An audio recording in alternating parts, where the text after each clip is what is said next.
Bueno, como mencionamos, vamos a abordar lo que se denomina el keynesianismo y obviamente vamos a tratar de hacer unos trazos respecto a- al autor, al personaje, John Maynard Keynes. Eh, Previamente nos tendremos que poner en contexto qué pasaba en los tiempos donde se plantean las teorías keynesianas o la teoría keynesiana. Durante la Primera Guerra Mundial, el mundo y sobre todo Estados Unidos, habíamos dicho que toda la parte norte del mundo se estaba siendo rica en, en este proceso. Y hubo un crecimiento económico extraordinario a partir de eso. Y obviamente el sector industrial y el sector agrícola, abasteciendo al mundo de alimentos y de tecnología, estaba recibiendo una enorme cantidad de recursos en retribución, o de dinero, en retribución a los productos que proveía. Eh, este crecimiento económico se tradujo en mayores beneficios para las empresas, como mencioné hace un ratito, y repercutió en un aumento de los salarios de la clase trabajadora y un crecimiento extraordinario de la bolsa al mismo tiempo, que es que promovió el desarrollo tanto del sector eléctrico como del sector automotriz como del sector químico. Al terminar la Primera Guerra Mundial, los países europeos, obviamente devastados, necesitaban dinero. Y Estados Unidos se convirtió en el primer proveedor de ese dinero. Y este crecimiento económico tuvo lugar la Unión Americana, que se inició en el año 1920, trayendo consigo un incremento tanto del consumo como de la producción. La confianza que percibían prácticamente todos los jugadores que prestaban dinero y demás, creyeron que podrían crear una sociedad rica. Las empresas que se encontraban en la bolsa empezaron a experimentar grandes beneficios, atrayendo a numerosos inversionistas. ¿Qué inversionistas? Grandes inversionistas y pequeños inversionistas, porque consideraban que se podían hacer ricos en la bolsa. Incluso hasta los lustrabotas invertían en la bolsa porque consideraban que podían vivir de renta. Ah,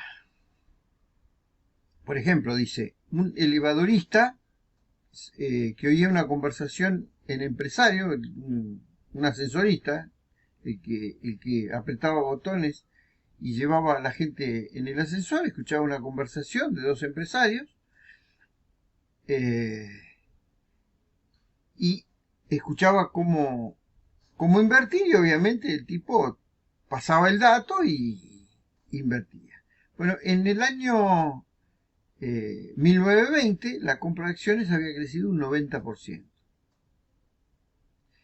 Este crecimiento económico en un principio se debió al desarrollo industrial para pasar a un modelo especulativo. Algún día, si tenemos tiempo, voy a explicar a una autora venezolana, Carlota Pérez, que analiza estos grandes crecimientos, pero desde la óptica de Schumpeter que hemos visto anteriormente. A partir de esto empezaron a inventar empresas fantasmas, ¿no? Que hacían operaciones formales como si fuera una empresa. Y empezaban a estafar gente. Dibujaban para no pagar impuestos también. El 18 de octubre, la bolsa de Nueva York tuvo una pequeña caída.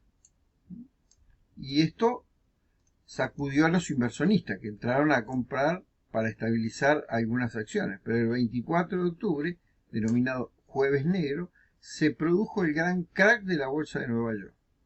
16.400.000 acciones se habían derrumbado en un solo día.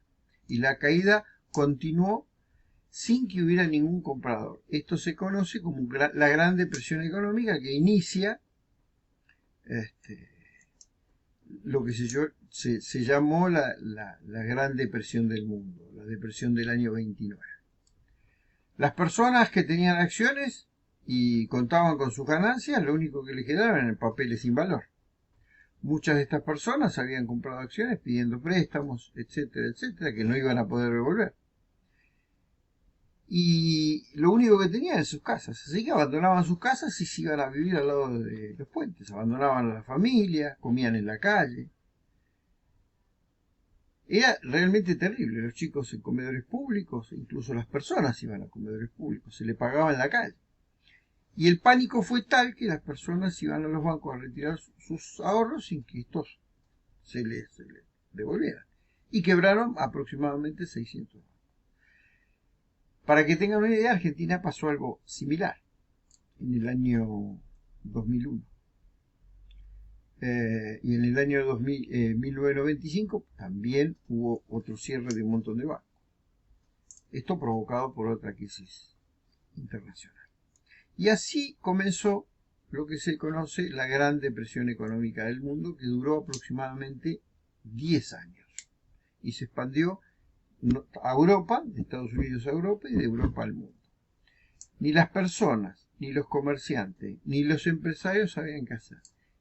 Y el día 4 de marzo de 1933, el presidente Roosevelt toma posesión del cargo de la primera magistratura de Estados Unidos y tenía un objetivo principal: reconstruir el país. Y en su discurso dice: este país pide acción y acción inmediata. Debemos actuar y actuar rápidamente. A partir de esto, la economía no podía permanecer estancada, sobre todo con estos índices de desempleo. Entonces, por lo menos, y lo único que podía hacer era generar gasto público. Es decir, que el gobierno intervenga en la economía utilizando sus poderes de imposición y erogación presupuestaria, y en esta época la inflación y el gobierno deberían en esta época donde la inflación aumentaba, no por la cantidad de productos que se fabricara, sino por la escasez de productos, entonces quien lo tenía y lo disponía, lo vendía más caro, debería utilizar el presupuesto para reducir las erogaciones y de esta manera dejarían de aumentar los precios, pero asegurarse que iba a poder provocar una estabilidad fiscal y monetaria. Y Roosevelt plantea algo muy interesante que se llamó el New Deal o el nuevo contrato. Y planteaba algunas cosas que vamos a repasar en este momento. La inmediata reactivación económica a través del consumo y la inversión. Y dice: para lograr este objetivo es necesario que el gobierno aumente el gasto e intervenga en las áreas necesarias que debe intervenir para reactivar la producción y el consumo. Debe establecerse controles bancarios más estrictos, no como los anteriores que habían provocado el crack bursátil, y al mismo tiempo medidas de política monetaria para aumentar la cantidad de dinero, reducción de tasas de interés para que la gente consuma y las empresas también se endeuden y puedan pagar sus deudas. Abandono del patrón oro, solamente los gobiernos y los bancos podían cambiar billetes por oro. Los resultados de esta estrategia fueron más destabilizadores que de crecimiento económico. Y ahí aparece la teoría keynesiana, que se empezó a utilizar entre el año 1939 y 1945. No solamente en Estados Unidos, sino en Europa también. Y la adoptaron tanto los conservadores de Inglaterra como los demócratas como los socialdemócratas. John Maynard Keynes fue un personaje notable de la vida, una vida muy interesante, no solamente en lo económico, sino pertenecía a una familia de destacados. Su padre fue catedrático de economía de la Universidad de Cambridge y su madre autora de temas sociales. Su hermana incluso se casó con otro premio Nobel, un premio Nobel de medicina. En el año 1925 él se casa con una bailarina y muere a los 63 años, habiendo cursado estudios en una de las universidades más prestigiosas de Inglaterra.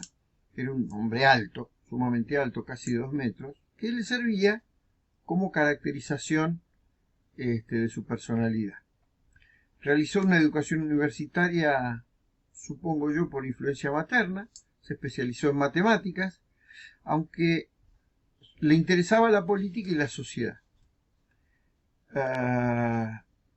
Fue tutelado por Pigot y por Marshall, nada menos que por Marshall, el autor que vimos en la clase anterior.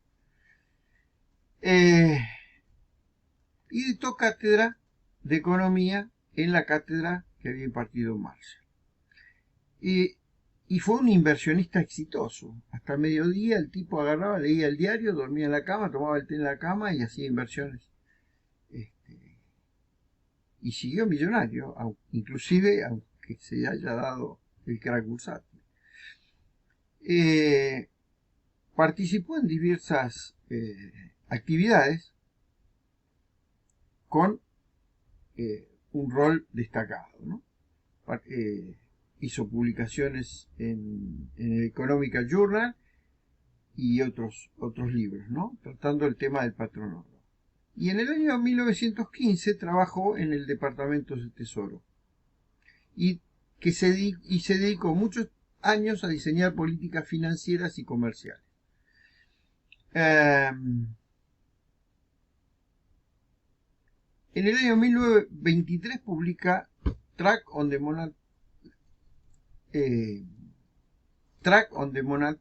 Monetary Reform, que criticaba el concepto de patrón oro, y ya en 1936 publica su famosa obra Teoría General del Empleo, el Interés y el Dinero. Y por esto se lo reconoce, ¿no? Donde nace la macroeconomía. En este punto nace la economía, la macroeconomía. Solamente hasta este tiempo se conocía el análisis microeconómico. A partir de aquí y de él nace análisis microeconómico. Bueno, muere en el 46, como mencionamos, con una complicación cardíaca, sin llegar a observar los resultados de lo que había propuesto. La teoría general, nuevamente recalcamos que se inicia con observación del año 1929, él analiza el desempleo y intenta ver cuál podría llegar a ser la naturaleza de su solución. Y tuvo numerosos debates, de manera que resultara más adecuado lidiar con la depresión. Y establece varios conceptos que hacen a la teoría keynesiana. Entre ellos, la existencia del desempleo en la economía de mercado. Y dice, una economía de mercado puede funcionar en equilibrio y con desempleo. El origen del desempleo es reflejo de que hay insuficiente demanda agregada. Entonces habría que darle recursos a la gente para que consuma. Y el remedio del desempleo es aumentar la demanda agregada, un nuevo concepto que vamos a estudiar oportunamente, para que aumentando el gasto del gobierno. Obviamente hay una discusión entre la economía clásica y la economía keynesiana. Los economías clásicos decían que la economía se autocorregía en el largo plazo por la fuerza del mercado. Obviamente que no tenía que intervenir el Estado. En cambio, Keynes era partidario de sí, que el desempleo iba a continuar, pero si intervenía el Estado podría haberse algunas correcciones, tanto a través de la producción de bienes y servicios que podría llevar al Estado o como el incremento de la demanda agregada.